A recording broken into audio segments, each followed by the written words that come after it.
bisnis internasional, itu hal yang paling penting yang bisa mendatangkan uang itu adalah pemasaran.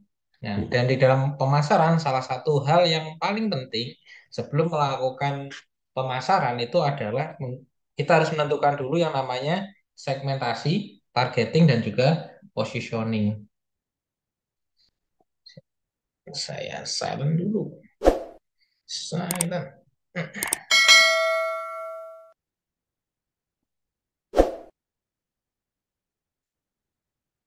Jadi ada yang namanya segmentasi.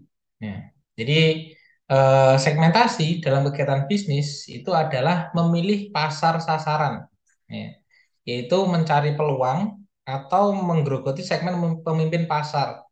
Yang namanya, kembali lagi, yang namanya produk di dunia ini tidak ada produk yang benar-benar baru. Adanya adalah kita lihat dari pemimpin pasar. Selalu akan ada satu produk itu selalu akan ada leader marketnya atau pemimpin pasarnya. Dan salah satu hal yang bisa dilakukan oleh pesaing baru itu adalah mencari celah mana positioning yang belum atau mana segmen pasar yang belum dimasuki oleh leader market.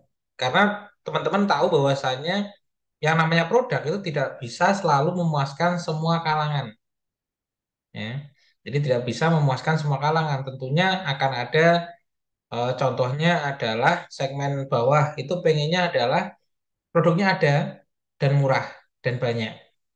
Sedangkan segmen menengah ke atas itu lebih ke kualitasnya. Bagaimana kualitas yang diberikan oleh satu produk tersebut. Ya, jadi tidak memandang lagi apa manfaatnya, tetapi adalah bagaimana kalau di menengah ke atas itu lebih ke manfaat. Kalau di menengah ke bawah itu lebih ke jumlah. Ya, itu. Yang berikutnya adalah merumuskan pesan, komunikasi, melayani lebih baik, menganalisis perilaku konsumen, mendesain produk, dan lain sebagainya. Nah, jadi ibaratnya adalah segmentasi ini adalah kita memilih satu orang yang memiliki karakteristik yang sama. Jadi satu orang itu dijadikan pilot project, oh saya ingin menjual produk kepada wanita yang berusia 20 sampai 25 tahun yang masih kuliah. Ya, contohnya seperti itu. Nah, berbeda halnya ketika kita berbicara dengan wanita yang usianya 25 sampai 30 tahun. Nah, itu pun akan berbeda. Maka di mana satu produk tersebut itu mampu mengkomunikasikan bahwasanya ini loh produk yang cocok dengan kamu. Jadi lebih seperti itu. Banyak produk-produk itu yang menggandeng public figure atau influencer untuk memasarkan produknya. Untuk apa ya itu? Seolah-olah bahwasanya influencer tersebut mewakili segmen pasar tersebut. Ya. Maka muncul yang namanya brand ambassador. Nah, seperti itu. Meskipun dalam tanda kutip brand ambassador tersebut itu tidak murni, contohnya ya, contohnya pemutih. Nah, itu kan bukan orang yang hitam terus memakai pemutih tersebut menjadi putih, tetapi adalah kebanyakan adalah artis-artis yang sudah putih dan menjadi brand ambassador produk tersebut. Nah, biasanya seperti itu. Nah, maka itulah mengapa penting yang namanya segmentasi. Ya. Selain pasar kegiatan bisnis, segmentasi pasar dapat digunakan untuk memasyarakatkan suatu undang-undang baru, melakukan kampanye sosial, mengkampanyekan pembayaran pajak, atau menyampaikan pesan-pesan politik, menggairahkan kehidupan beragama, mendidik para siswa, dan lain sebagainya. Ya. Ini pun juga banyak dilakukan oleh partai-partai politik pun juga melakukan hal yang sama seperti itu. Kenapa kok mereka lebih banyak menggait eh, anak-anak muda untuk menjadi calegnya, calon legislatifnya? Itu kenapa? Karena mereka ingin menggait suara mayoritas yang saat ini ada. Ya, nanti di 2024 pasti akan ada banyak eh, bakal calon legislatif itu yang muda-muda karena mereka ingin, ya, karena suaranya banyak di situ.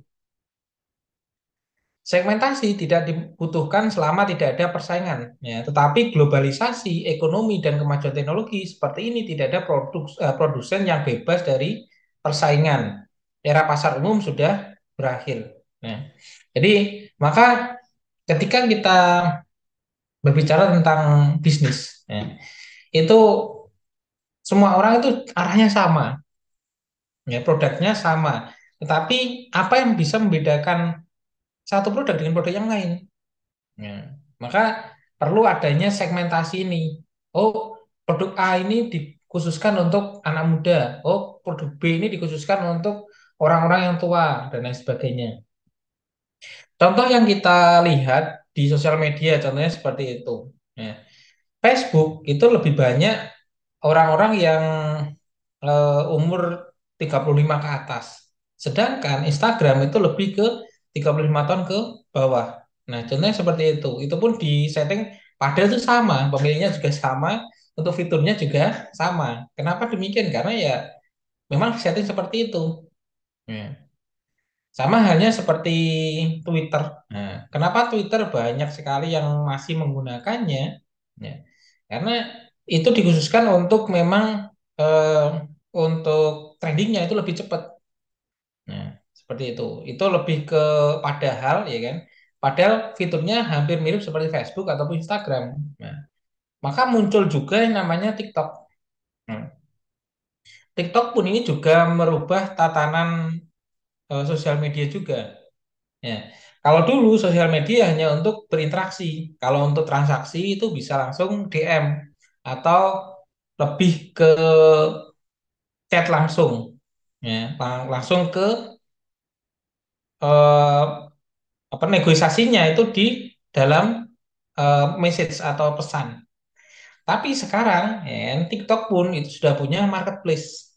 Ya, jadi ketika kita cocok dengan satu barang, kita bisa langsung membeli di TikTok, ya kan?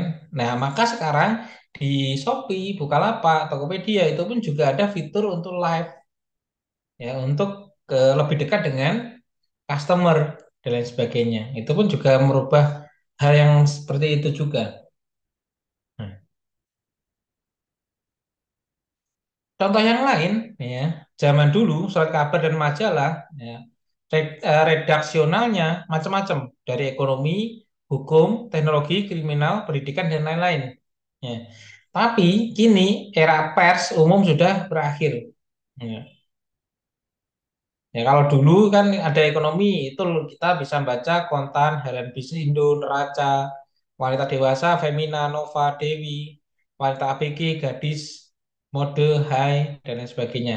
Sport, bola, motor, sportif, gaya hidup, Tiara, Jakarta, Jakarta, kriminalitas, pos kota, pria pembaca berita, Gatra, Forum Keadilan, dan juga Panji.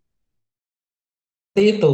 Tapi sekarang sudah tidak banyak orang yang mau membeli eh, majalah ataupun koran. Ya. Karena ya memang seperti itu, ya, eranya sudah tergerus dengan era teknologi. Kalau pengen melihat berita apa, langsung searching di Google. Nah, ini kan lebih memudahkan.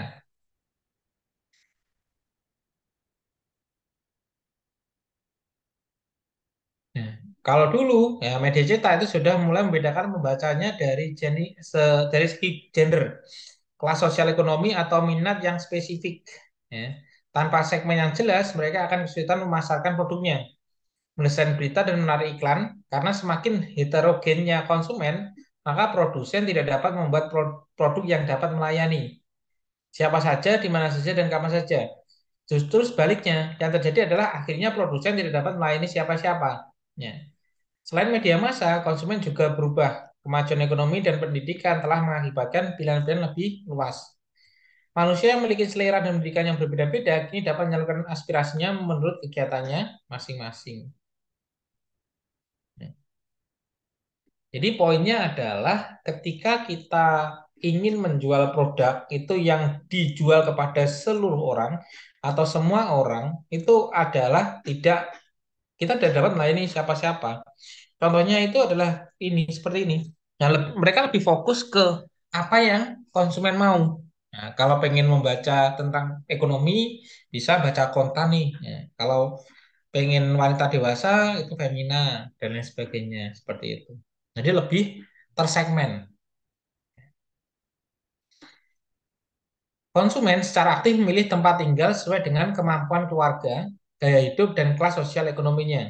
Ya, tanpa kita sadari, sebenarnya konsumen-konsumen yang tinggal klaster-klaster komunitas tersebut mempunyai pola konsumsi yang homogen, yang sama. Pada klaster-klaster tersebut selalu ditemui bahwa konsumen mempunyai jenis-jenis pekerjaan yang sederajat, membaca surat kabar atau mendengar radio yang sejenisnya, menyukai program-program TV yang sama, serta menyukai merek-merek yang sama. Ya.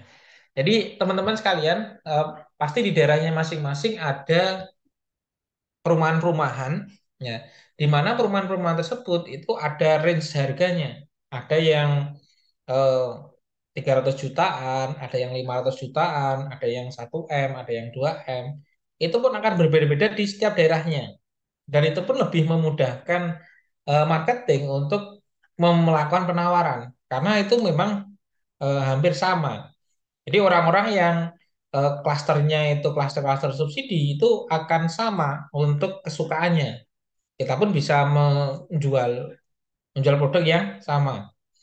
Ada yang klaster-klaster ini menunjukkan kepada kita bahwa average consumer atau konsumen rata-rata yang menetap bersama-sama dengan kelas sosial dan golongan yang berbeda-beda pada suatu lokasi sudah jarang ditemui. Ya. Di seluruh Indonesia, konsumen yang satu dengan konsumen yang lain semakin terlihat berbeda. Barang-barang yang mereka miliki, kendaraan yang mereka pakai, rumah yang mereka tempati menunjukkan siapa mereka. Nah, jadi klaster-klaster apa namanya untuk perumahan yang klaster terus mobilnya apa itu pun juga menunjukkan eh, gaya hidup mereka. Ya, maka muncul yang namanya komunitas-komunitas itu seperti itu. Dan komunitas itu akan lebih menarik. Nah, contohnya kenapa Honda memiliki komunitas Honda Brio, nah, contohnya seperti itu dan lain sebagainya lah. Ya, itu akan lebih mudah ya, untuk pemasarannya, untuk menjualnya itu lebih mudah. Selain segmentasi, Philip Kotler menggabungkan proses penciptaan dan penyampaian nilai kepada konsumen dalam bentuk STP, segmentasi, targeting, dan positioning. Di mana segmentasi pada dasarnya adalah suatu strategi untuk memahami struktur pasar. Ya, sedangkan targeting adalah persoalan bagaimana memilih, menyeleksi, dan menjangkau pasar. Positioning adalah suatu strategi induk, ya.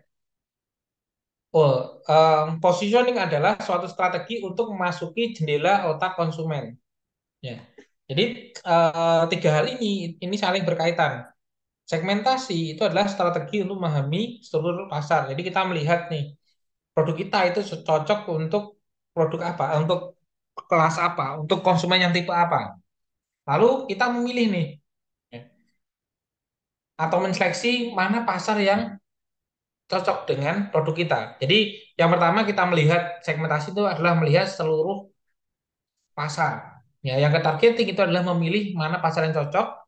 Terus berikut positioning itu adalah melakukan strategi bagaimana produk kita itu sama seperti atau mampu menarik konsumen yang dipilih dari pasar tersebut. Ya. Contohnya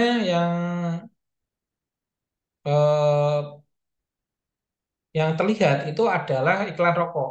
Nah, iklan rokok itu kan ada beda-beda. Mana orang-orang yang cool, mana orang-orang yang keren, mana orang-orang yang suka tantangan, itu pun iklannya berbeda-beda. Padahal itu juga sama-sama rokok, kan seperti itu.